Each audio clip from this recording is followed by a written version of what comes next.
Assalamualaikum warahmatullahi wabarakatuh. Hari Minggu teman-teman, sekarang tanggal 21 kita review sampai di mana progres belajar literasi keuangan, belajar investasi di pasar modal ya. Tapi sebelum kita ngebahas tentang persahaman, saya mau merenung dulu nih teman-teman ya. Ini ada bahan-bahan tentang terkait financial wellness ya, kesehatan keuangan nih dari konsultan keuangan Daya Uang. Nah, jadi dulu saya pernah dapat pelatihan sebelum di PHK nih, sesudah di PHK gitu ya. Dapat wawasan tentang pentingnya financial wellness gitu ya. Jadi kita harus tahu tentang roda keuangan gitu ya. Wellness wheel, ada tingkat roda kesehatan apa ya nih, pokoknya ada sosial, intelektual, emosional, dan semuanya ada, termasuk finansial ya. Spiritual juga harus sehat, fisik juga harus sehat. Jadi nggak cuma duit aja yang harus sehat. 1, 2, 3, 4, 5, 6, 7, ada 8 poin yang harus bisa kita jaga tingkat kesehatannya ya. Intelektual, emosional, okupasional, ini apa ya, kerja kali ya. Meskipun di PHK bukan berarti kita nggak bisa punya penghasilan kan gitu ya. Meskipun jadi pengangguran, penghasilan harus jalan terus gitu ya. Kemudian apa nih, environmental ya, lingkungan kali ya. Ini kalau lingkungan, kalau mau beli rumah lihat-lihat lingkungannya, mungkin begitu ya. Jangan sampai kita anak bini keluarga kebawa di lingkungan yang nggak sehat. Nah, yang sekarang yang finansial nih yang menarik ya. Kesehatan finansial tuh apa katanya begitu ya. Itu erat kaitannya dengan ini financial planning. Nah, kita yang memang bukan backgroundnya di keuangan, ataupun yang backgroundnya keuangan, kadang juga sangat lemah sekali di dalam merencanakan keuangan ya. Nah, ini nih, yang paling penting ini sih teman-teman ya, siklus kehidupan keuangan. Seharusnya ketika kita umur di 40 atau 50 nih, ini grafiknya kan naik terus ya. Buat angkatan orde lama gitu ya, mungkin yang cuma jadi pegawai negeri mungkin seperti ini gitu ya. Ketika belum ada undang-undang omnibus, orang bisa kerja sampai umur 40, 50 tahun lebih terjamin ya. Tetapi ketika sekarang managed service outsourcing, undang-undang omnibus, nah ini jadi tanda tanya nih buat anak cucu kita ketika memasuki usia 20, 30, 40, apakah tingkat kesehatan keuangannya bisa grafiknya naik terus seperti ini ya. Ini PR buat kita, khususnya yang udah punya anak, yang sudah berkeluarga, yang umurnya, ini saya mungkin masih di range 40-50 ya, masih bisa di tahap ini. Tetapi kalau kayak orang tua kita yang udah lanjut, yang udah sepuh, di 60, 70, nah ini udah mulai turun. Nah, ini teman-teman ya, kenapa saya sangat agak mulai serius belajar investasi di saham ini, karena saya ngelihat bahwa sebagian dari orang tua kita ketika memasuki masa pensiun, maka dia tidak bisa mencari penghasilan lagi gitu ya. Kalaupun ada uang pensiun mungkin ya ala kadarnya. Kalau ada pesangon juga ala kadarnya. Nah, di sini di tahap ini, di tahap dari 40, 50, 60 dan seterusnya ya, buat teman-teman yang sudah terbiasa investasi, alhamdulillah gitu ya, mengenal investasi online atau segala macam. Nah, yang jadi masalah buat range di generasi di bawah kita gitu ya. Buat teman-teman yang usianya masih kuliahan, mungkin di usia baru nikah. Nah, ini yang perlu perdalam ya.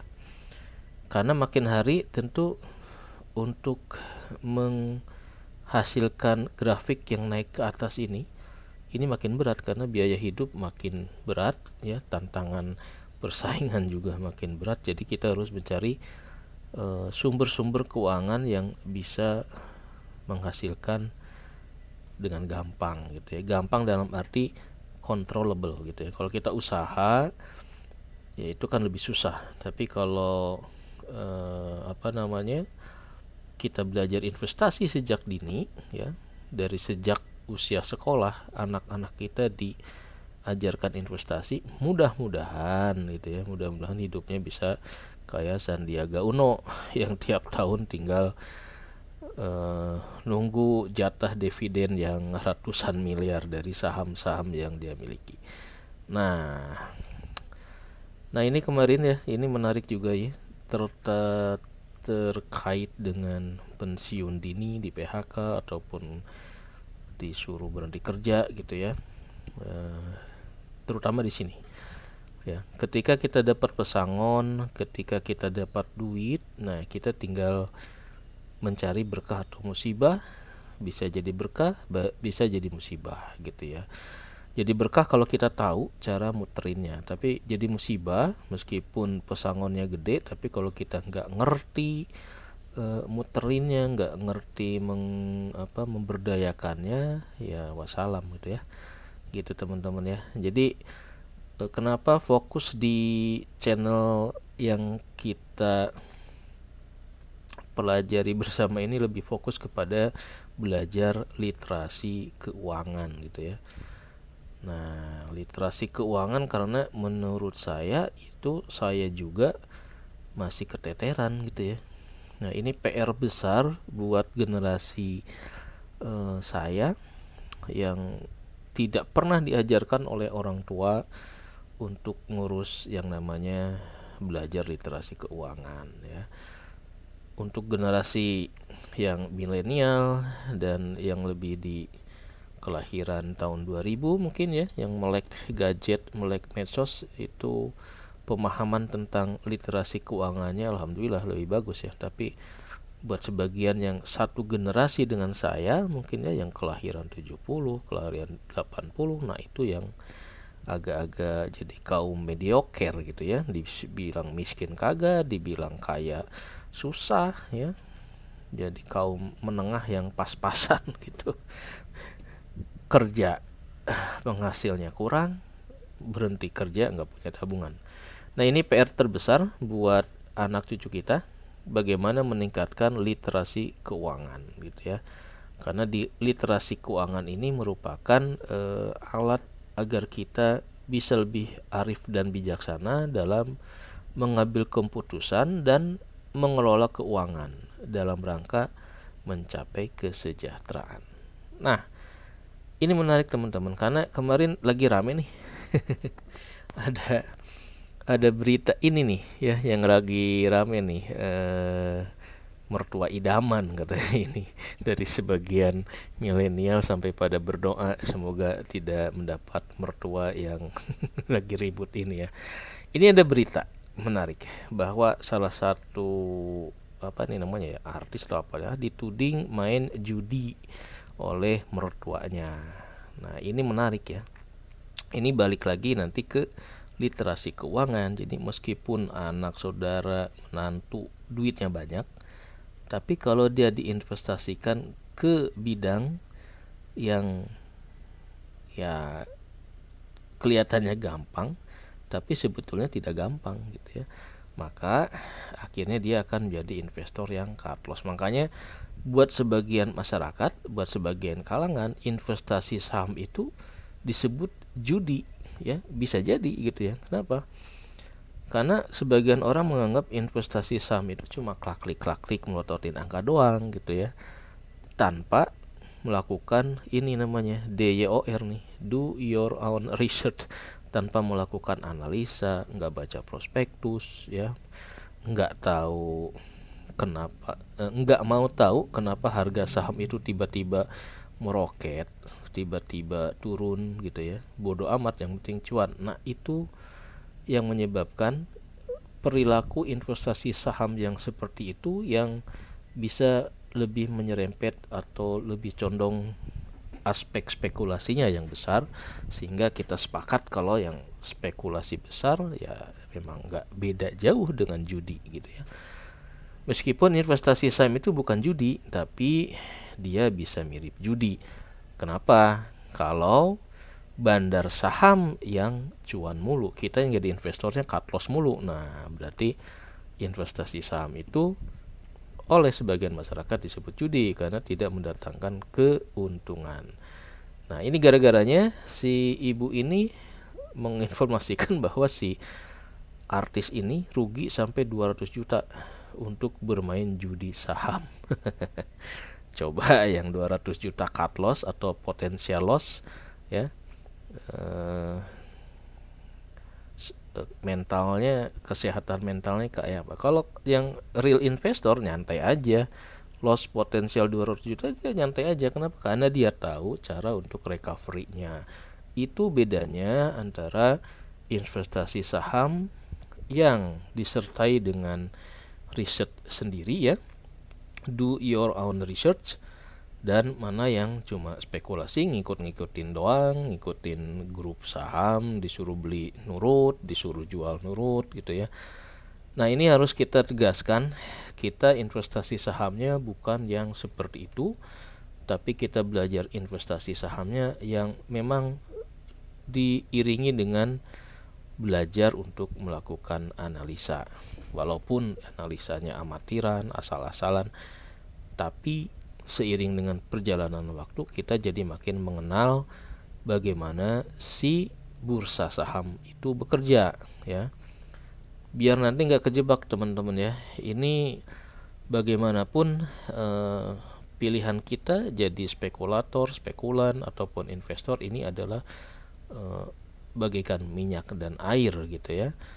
Jangan sampai kita memilih mentor yang salah sehingga kita nanti kejebaknya di sini. Nah, si artis tadi mungkin dia di sini nih, di spekulator itu dia ngakunya investor tapi dia melakukan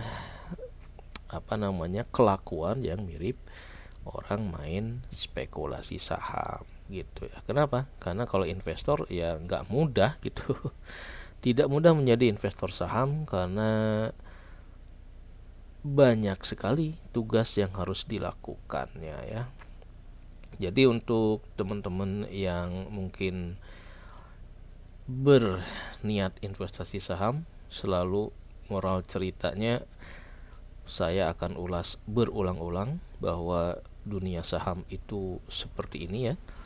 Sangat kejam, tidak semudah yang dibayangkan, dan korbannya akan senantiasa berjatuhan silih berganti kalau kita benar-benar tidak punya pemahaman yang kuat mengenai bagaimana si bursa saham itu bekerja gitu ya.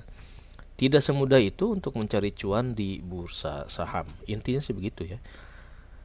Nah, intinya ini teman-teman, kenapa kita harus belajar literasi keuangan yang benar gitu ya, cari mentor yang benar. Kemudian tadi ada siklus kehidupan, bahwa makin tua harusnya kita udah levelnya mendistribusikan kekayaan ya, agar kita tidak meninggalkan generasi yang lemah iman, lemah pemahaman ekonominya, lemah spirit kerjanya gitu ya. Jangan jadi generasi instan gitulah.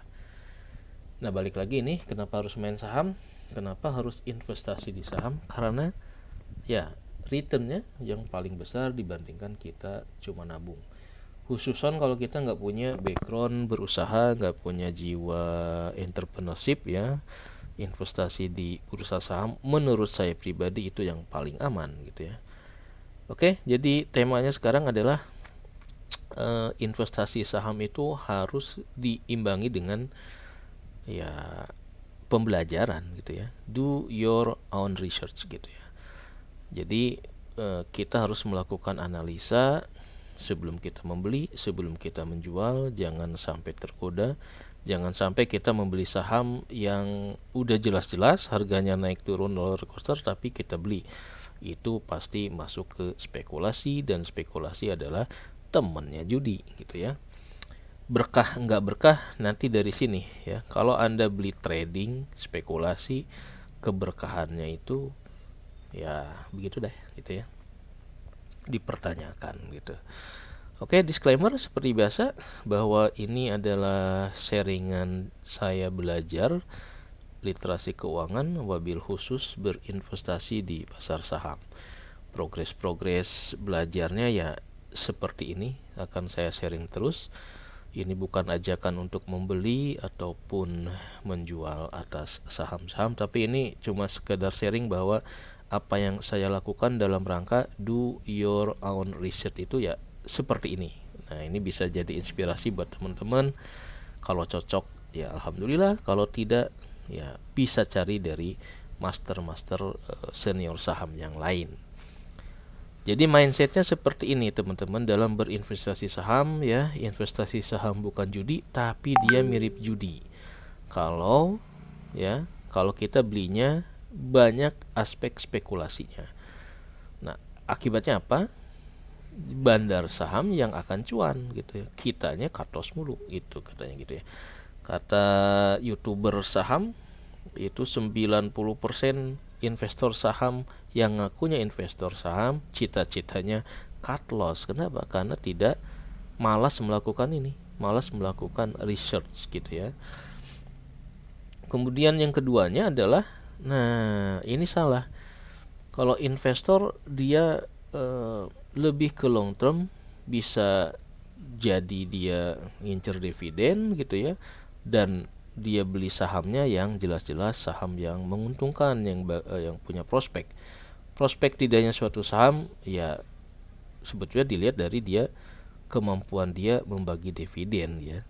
Jadi sekarang saya mulai fokus membeli saham yang perusahaan-perusahaan yang rajin bagi dividen gitu ya.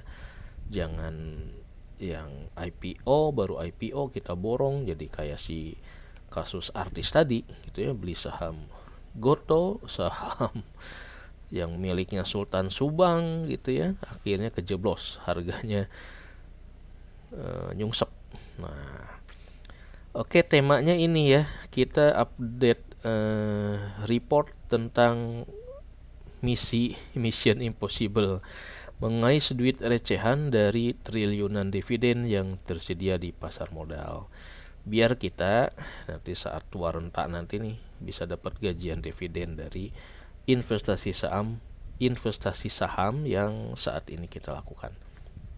Nih, minggu ini saya mulai panen nih beberapa dividen dari beberapa rekening yang saya miliki, yang saya tandeman ya buat anak-anak. Jadi ada beberapa rekening yang atas nama anak-anak tapi dalam pengawasan saya. Jadi ibaratnya kita yang jadi fund manajernya sambil ngajarin anak-anak gimana investasi saham yang benar. Lumayan lah, meskipun cuma 300.000, 200.000 ya, ada 17.000. Kemudian Astra nih 150.000. Ini kalau tiap minggu kita gajian dividen gini kan enak gitu ya, daripada trading gitu. Nah, jadi kalau kita dasarnya mencari dividen, nah seperti ini nih, kita biar bisa tiap minggu dapat gajian dividen seperti ini. Itu long term game-nya ya gitu. Jadi bukan nyari capital gain lah ini ya. Tujuan utama kita berinvestasi saham. Nah, ini kembali ya, kita harus gaulnya yang benar, jangan sampai salah pilih mentor, jangan salah pilih channel YouTube yang main jual beli saham tanpa memikirkan saham itu perusahaannya apakah bagus, saham yang istilahnya kalau buat orang muslim sahamnya termasuk saham indeks syariah atau enggak peduli, menutup mata. Jangan sampai seperti itu ya. Buat teman-teman yang muslim ya, kalau kita hatinya tertutup, itu ciri-ciri nur ilahinya kagak mampir di hati Anda, karena Anda sampai tidak bisa memilih mana yang spekulasi, mana saham yang lagi di memper jadi judi gitu ya, gitu. Mana saham yang memang fundamentalnya bagus gitu ya. Nah, ini cita-cita kita ya. Gimana caranya kita bisa kayak orang ini nih. Nerima dividen 200 miliar dari satu saham saja ya. Ini nih target kita biar anak cucu kita bisa kayak orang ini gitu ya. Nah, ini sebetulnya yang menarik ya. Kok dia bisa dapat duit sampai ratusan miliar sementara kita enggak? Kenapa tidak bisa gitu ya? Jadi kalau kita platform berpikirnya pingin jadi kayak dia, nah ini lebih menarik. Jadi pengalaman kita berinvestasi di saham itu bisa kita turunkan ilmunya kepada orang lain gitu ya. Kenapa? Karena kita jadi bisa ngajarin, oh cara mencari saham yang bagus tuh stepnya 1, 2, 3 seperti ini gitu. Sehingga ketika kita menularkan ilmu investasi yang benar, itu juga jadi pahala kita kelak ya sampai akhir zaman gitu. Nah, temanya berinvestasi saham yang ingin saya ke keluarga ajarkan ini ya, mengajari anak investasi sejak dini.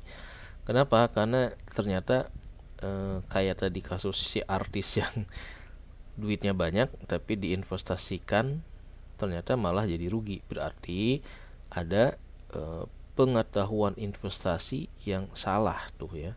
Duit banyak diinvestasikan salah berarti literasi keuangannya bermasalah gitu. Yang keduanya adalah mental generasi anak-anak kita sekarang udah sangat instan gitu ya. Jadi ini juga harus dibekali. Jangan sampai dia dikasih duit, dikasih warisan, hilang dengan cepat gitu ya. Kenapa? Karena kerja keras, etos kerjanya pasti beda generasi zaman angkatan 70-an, 80 dengan angkatan yang tiap hari nyarinya di depan laptop, depan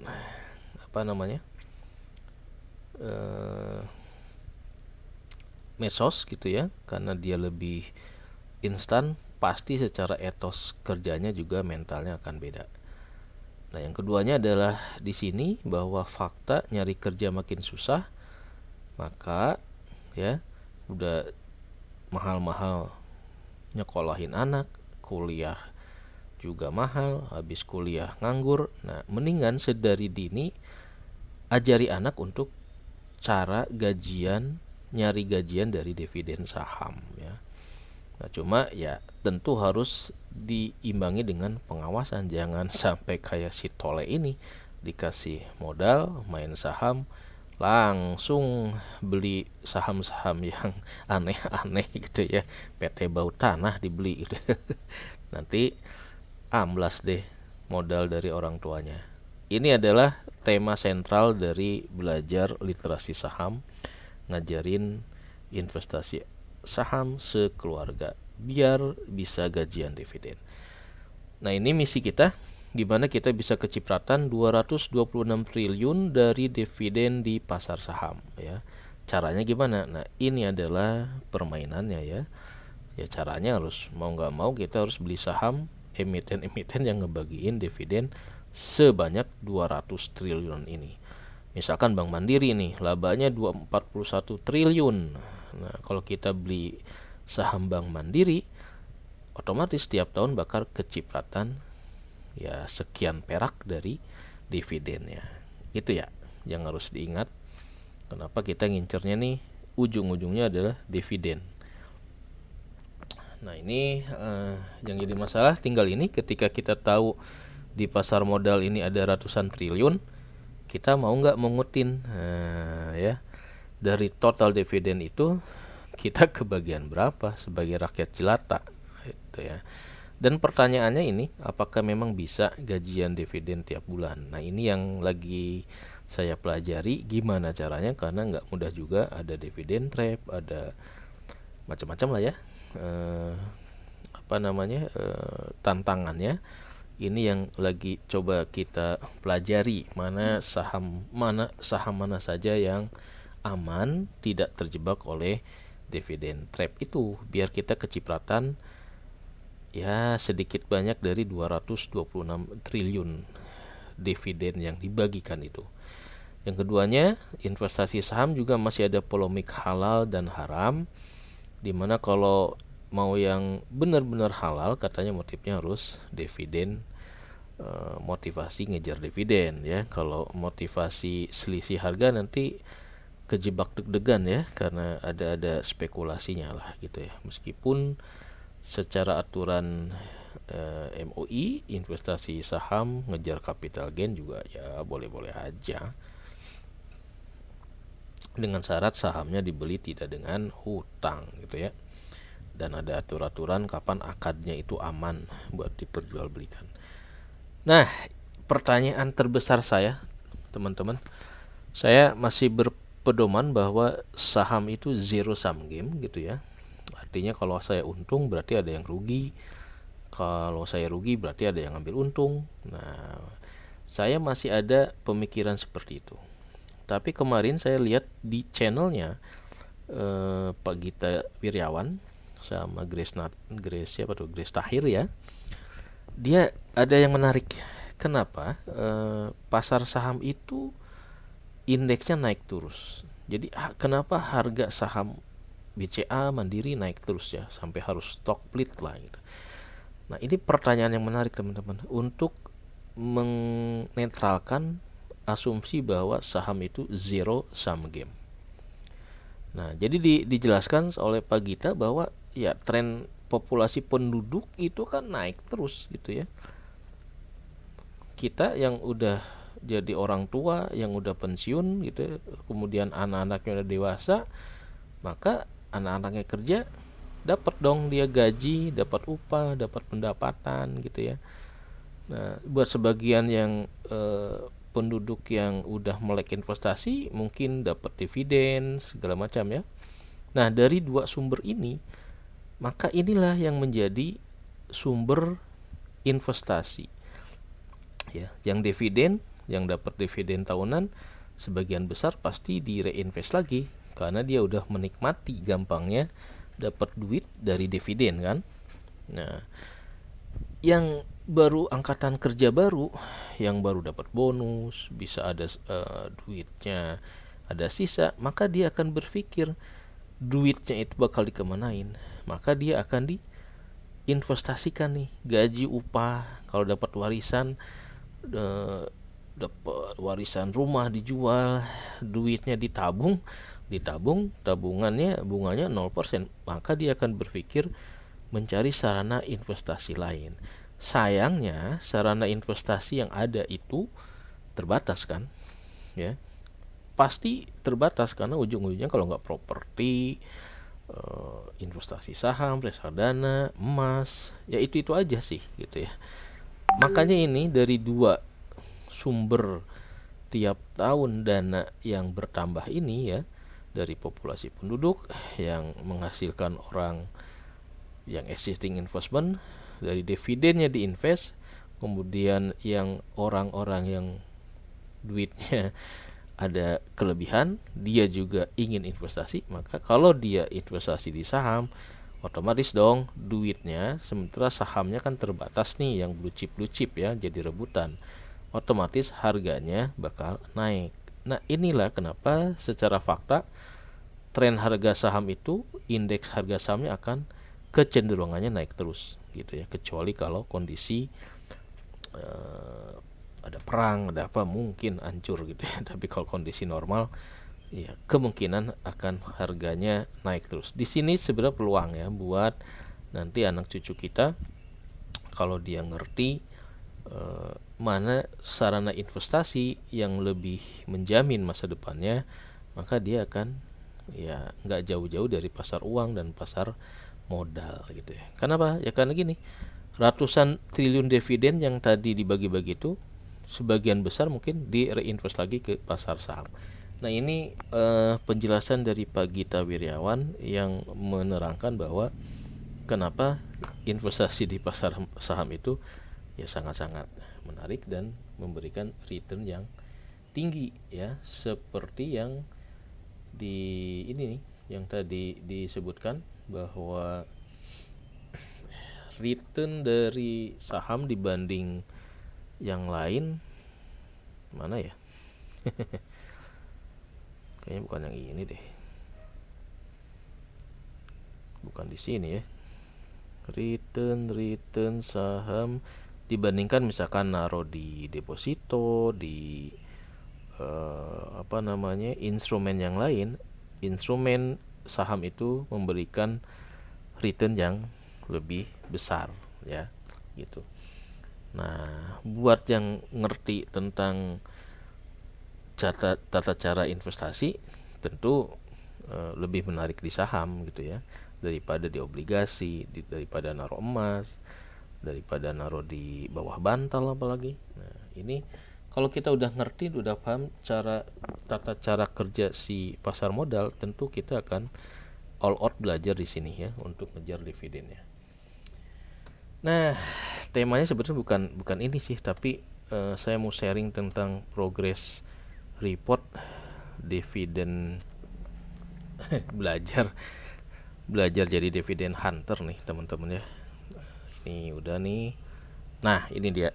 Jadi minggu ini saya mulai dapat pembayaran dividen dari beberapa emiten ya. Ada Mtel, ada Astra, dari beberapa rekening RDN yang saya kelola ya. Jadi saya ada, karena anak saya banyak yang udah punya KTP ada 3, jadi saya modalin biar bisa belajar bareng gitu ya. Meskipun yang melakukan transaksinya saya juga gitu ya, tapi secara tandeman anak-anak mulai ada yang mulai ngerti gitu ya.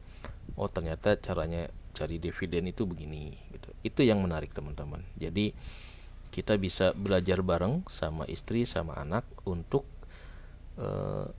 berdiskusi mencari mana yang layak untuk dijadikan gajian dividen ya. Yang penting ini sesuatu yang bisa diukur pasti bisa kita atur. Jadi teman-teman harus ya bisa ngukur gitu ya, saham mana yang aman kalau ngincer dividen hunter, kena dividen trap atau enggak. Kalau dia berpotensi terjebak di dividen trap ya tidak kita laksanakan gitu ya. Ini merupakan mission impossible ya. Kenapa? Karena belajar mengais duit recehan dari triliunan dividen yang tersedia di pasar modal. Tapi ini seru teman-teman ya. Ini baru pertama kali di minggu pertama ini sejak Januari saya mencoba beli emiten yang kumdet ya, yang membagi dividen, meskipun beli sahamnya itu udah di tanggal kumdet. Agak ini ya, karena untuk pembelajaran aja ya. Idealnya sih kita ngoleksi dari jauh-jauh hari gitulah. Nah, jadi dari beberapa rekening dana nasabah ini ada udah lumayan nih gajiannya ya. Nah, seperti ini nih. Jadi saya bikin target belajar investasi sekeluarganya seperti ini nih. Ada bapaknya belajar, emaknya, anak yang gede gitu ya. Saya ada di 3 RDN, Stockbit, Ajaib, dan Mandiri, tapi yang aktif itu di Stockbit ya, karena kemudahan buat narik data ke Excel buat kita lakukan analisa.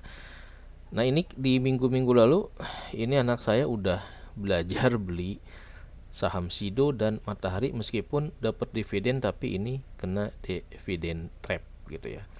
Nah, nanti kalau teman-teman misalkan kebutuhan biaya hidup per bulan sekian ya, tinggal bisa berkalkulasi nih, berarti setahun kan butuh sekian, berarti target untuk gajian dividennya kita bisa tetapkan berapa. Nah, itulah sesuatu yang bisa kita ukur, pasti bisa kita atur ya.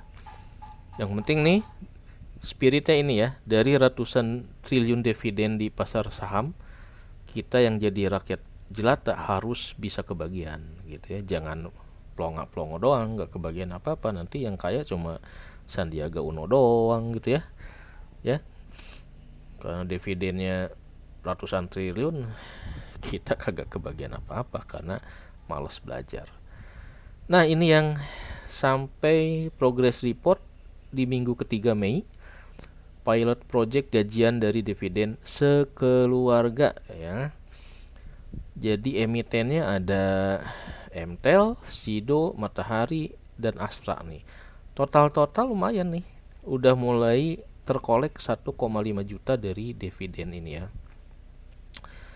Nah, meskipun ini ada yang masih kena dividen trap. Makanya temanya sekarang gimana caranya hunting dividen yang aman dari dividen trap. Nah, tujuannya apa nih? Ya, biar anak-anak kita lebih cepat mandiri secara finansial. Kalau kita udah tahu satu emiten yang dividennya bagus, kemudian dia juga tidak menjebak harganya karena tidak berfluktuasi ketika menjelang kumdet, nah itulah yang harus kita tabung saham gitu ya. Nanti ujung-ujungnya nabung saham, baru gajian dividen, habis itu ya tinggal lakukan yang lain lah ya. Begitu dividen dapat 1,5, tinggal kita reinvestkan lagi ke saham-saham yang yieldnya lebih tinggi atau paling tinggi gitu ya. Ini dari beberapa saham ini ada beberapa saham yang dividen per share-nya nih gede banget ya, kayak si Matahari, Astra. Ini kok Matahari sama Astra sama ya? Ini salah nih kayaknya nih. Oke, nah ini walaupun udah mulai nyicipin pembayaran dividen, tapi ternyata ada yang namanya dividen trap. Dari 5 emiten ini cuma Astra doang nih yang saya nggak kena dividen trap. Sisanya ini minus ya, karena kita beli di harga kumdet. Nah, itu yang harus diwaspadai kalau teman-teman mau ngincer dividen ya. Ada yang namanya dividen trap gitu. Tapi dari uji coba ini saya terus terang aja jadi ini juga ya, seru juga nih. Kenapa? Karena kita jadi tahu gimana caranya buat nanti hunting yang sekiranya potensi kena dividen trapnya itu agak minor gitu ya. Kita lihat dari historical datanya, apakah saham itu udah naik tinggi atau tidak. Nah, itu yang bisa kita analisa ya. Jadi kayak ini nih, anak saya beli Matahari di harga 5.000, tapi ketika udah ex-date dia terjun ke 4.000. Jadinya malah potensial loss, dividen yang cuma berapa, lossnya malah gede. Nah, ini dia. Jadi kita harus bisa ngukur begini teman-teman ya. Harus orat-oret, rajin ngitung-ngitung gini. Kalau nggak pandai-pandai menganalisa, kita bakal nebak-nebak gitu ya. Bakal lebih berspekulasi karena kita jadi nggak tahu nih beli ini boncos enggak dari dividen trapnya nih. Ini dari 1, 2, 3, 4, 5 rekening ya, cuma satu nih yang lolos, si Astra ini ya. Jadi netnya 24.000. Yang lain ini kena dividen trap. Kenapa? Karena ketika tanggal ex-date dia turun dan kita jual dalam posisi cut loss. Sementara nih angka dividennya itu lebih kecil daripada selisih beli dan selisih jual. Seperti ini nih, Mtel ya. Ketika beli dan jual itu minus sekian dibandingkan dengan dividen yang keterima, masih minus gitu ya. Nah, ini hal-hal yang dividen trap ini nanti yang harus saya evaluasi. Kenapa? Ya, kenapanya udah jelas ya, karena belinya di tanggal kumdet gitu ya. Nanti kita coba ke emiten yang bakal bagi dividen di minggu keempat Mei ya. Apakah ada yang berisiko kena dividen trap atau yang kira-kira boleh kita coba untuk ngincer dividennya. Nah, ini ya, jadi dividen trap ini harus kita ingat ya, jangan sampai kita kejebak ya. Ini situasi ketika investor ingin mendapatkan dividen tapi harganya ya, harga saham telah turun sehingga nilai investasi bersih menurun. Nah, jadi nilai investasi saya nih yang tadi nih yang 46 minus ini adalah nilai investasinya turun ya, dibandingkan saat beli dan jual ditambah dengan si dividennya. Oke, ini grand design-nya udah sering kita bahas bahwa literasi keuangan kita belajarnya fokus kepada gimana caranya menghasilkan pendapatan dividen tiap bulan. Dari tiap bulan itu kita jabarkan ke seperti ini, ke apa namanya, yang tiap bulan tiap minggu mana yang bisa kita eksekusi dari emiten yang membagikan dividen. Nah, emiten yang bagi dividen itu ya, nanti teman-teman bisa lihat kalau di Stockbit itu nanti dapat data seperti ini nih ya. Ini dividen-dividen yang akan kumdate di minggu besok. Jadi dari 15 perusahaan ini yang akan saya analisa mana yang kira-kira aman. Ini ada Indosat 200 perak, ada yang paling gede Indosat ya. Mana lagi ya? Yang di atas 100 RTG nih Saratoga 75. Mana sih yang akan kita bidik gitu ya. Nah, nanti kita lihat nih. Kita lihat asumsinya nih, kita ngincer Indosat lah ya. Jangan sampai kena dividen. Nah, ini jebakan dividennya seperti ini teman-teman. Kita jangan sampai beli melebihi kumdate ini ya, karena kalau kita belinya setelah kumdate kita nggak bakal dapat dividen gitu ya. Jadi kalau mau beli, batas tanggal terakhir harus sama dengan si kumdate ini. Nah, nanti tinggal kita lihat aja apakah harganya udah meroket dibandingkan beberapa periode sebelumnya gitu. Kalau dia harganya sudah naik, nah itu berarti ada potensi kita kena jebakan dividen. Oke, jadi dividen trap yang paling harus dilihat adalah harga ketika tanggal akhir beli ya. Hati-hati jangan sampai jadi korban dividen trap. Ini udah pernah kita bahas sebelumnya. Ciri-cirinya sih mudah ya. Harganya meroket sampai periode kumdate. Nah, nanti kayak apa nih ya, harga yang meroket di periode kumdate tuh kayak apa. Nah, ini balik lagi ke sini.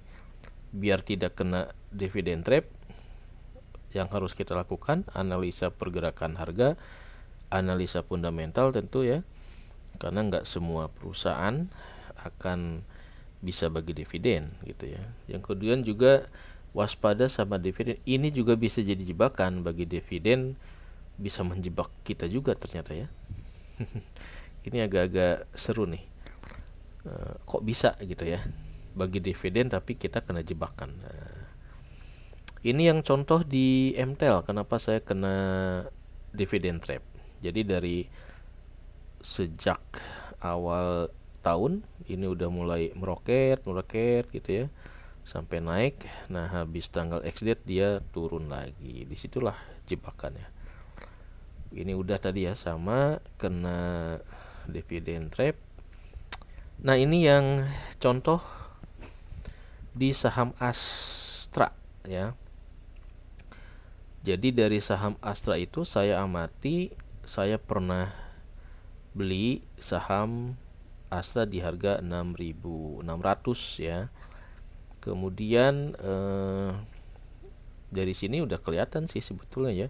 Dari sejak awal 2-3 bulan sebelumnya biasanya udah kelihatan bahwa harga si suatu saham yang akan bagi dividen itu bakal naik pelan-pelan ya, sampai menjelang kumdate-nya.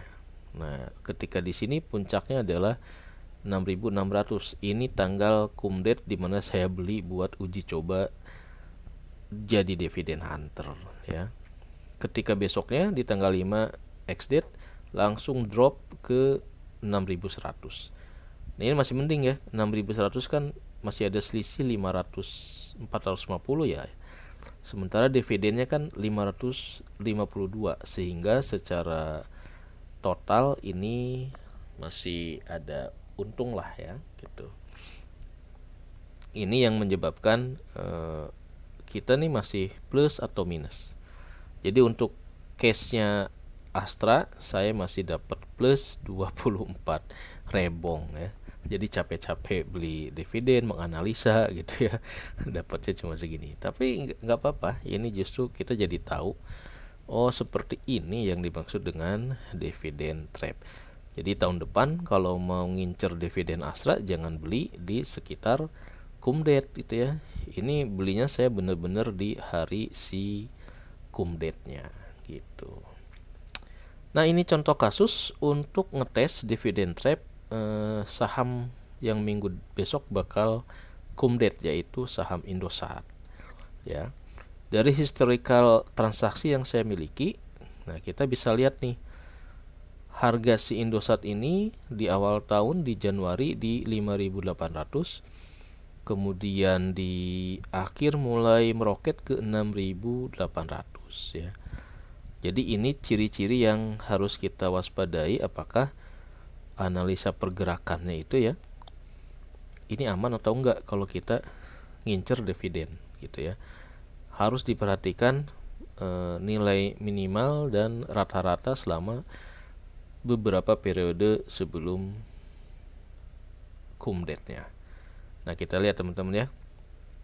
Harga terakhir si Indosat 7.800. Dari data historical transaksi saya paling rendah itu 5.800 nih. Saya pernah beli di 5.800 sebelum di bulan setelah Q1 keluar ya, dia meroket 6.000 sampai terakhir di 7.000. Sehingga dari 5.000 ke 7.000 ini saham Indosat itu udah naik hampir 2.000 ya. Sementara dividennya itu cuma 200 perakan, 250. Jadi kalau kita beli di minggu-minggu ini dengan harga yang udah meroket seperti ini ya, ini ada potensi kalau harga nanti balik ke 6 ribuan gitu ya. Nah, itu yang ditakutkan. Jadi waspada kalau mau beli saham Indosat di tanggal-tanggal bulan Mei menjelang kumdet ini, karena potensi terkena dividen trap. Kira-kira seperti itu sih yang saya petakan gitu ya, belajar biar nggak kejebak di dividen trap gitu ya untuk saham si ISAT ini. Nah, kenapa? Karena dividennya cuma 200-an. Kalau mau nekat ya bisa aja sih kali ya, asal nanti kita percaya bahwa nanti ketika ex-date sahamnya nggak akan turun lebih dari 200, tapi kayaknya nggak mungkin deh ya. Orang kan udah tahu nih dividen sekian, dari sini harga berapa, bandar-bandar pasti ngerek duluan lah biar harganya flying to the moon gitu ya. Oke, jadi ini salah satu contoh di mana kalau kita beli saham Indosat untuk ngincer dividen, kemungkinan ini bakal kena dividen trap ya. Jadi waspadai harga saham Indosat di kumdet yang sudah meroket tinggi dari sejak awal Januari gitu ya. Jadi sini nih udah cuan banget ya kalau kita ini nggak dilego. Cuma dapat segini nih uji cobanya ya. Ini masih uji coba semua teman-teman, beli dicoba hold berapa bulan udah tergoda untuk jual ya. Kenapa? Karena saya harus memperbanyak transaksi saham-saham yang lain biar ada data untuk kita plototin, karena dananya terbatas gitu ya. Jadi udah beli ini kita jual, kita beli yang lain gitu ya. Oke, apalagi ya, saya kira itu aja untuk pembahasan kali ini. Baru sampai belajar tentang ISAT. Sebetulnya ada satu lagi yang akan saya incer ya, yaitu BC, tapi BC belum RUPS, jadi belum ketahuan berapa si dividennya nih ya. Ini untuk Astra modalnya segini 1,9 buat belajar memahami dividen hunter, dapat dividennya 100 sekian, berarti returnnya itu sekitar gede juga ya, 8,32% teman-teman ya. Beli sahamnya segini, dapat dividen segini, dalam satu hari dapat return 8%. Nah ini kalau teman-teman nabung 1,9, 2 juta lah ya di rekening tabungan, sebulan coba berapa ya, bunga tabungannya paling 10.000 juga enggak kali ya. Nah ini yang menarik dari investasi di pasar modal, memberikan return yang tinggi. Apalagi kalau kita udah jago banget ya mencari saham-saham yang punya dividen yang yieldnya tinggi ya. Jadi nanti ini juga ada target dividen perusahaan yang memberikan imbal hasil yang tinggi dibandingkan dengan harganya gitu ya. Jadi yieldnya yang tinggi ini potensi buat kena dividen trapnya agak lebih rendah lah gitu ya.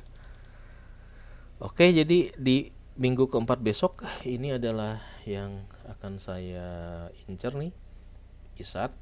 Tapi ISAT kayaknya warningnya seperti ini, harganya udah naik. Nah yang kedua adalah si BC ya. BC ini harga historikalnya seperti ini teman-teman ya, di 1.500. Kita lihat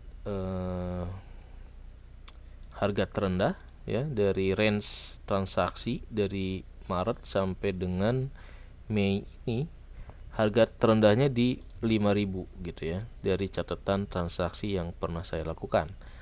Kemudian last price-nya harga minggu lalu di 15.40. Sehingga dari range harga ini si harga saham BC ini udah naik 40 gitu ya. Kemudian kita lihat di dividen tahun lalu, ini saya masih pakai dividen tahun lalu karena dia belum rups, belum ketok palu berapa dividennya. Tahun lalu dia bagi dividen 68. Nah kalau kayak gini nih, dividen lebih besar daripada kenaikan harga sahamnya. Nah ini yang layak kita coba untuk dijadikan project dividen hunter. Kira-kira seperti itu teman-teman. Nanti kita update lagi dividennya si BC ini, dia di berapa ya, karena ini masih tahun lalu nih, tahun 2002. Dan kita lihat juga si BC ini tahun 2002 itu harganya juga 1.500 juga nih, stabil ya.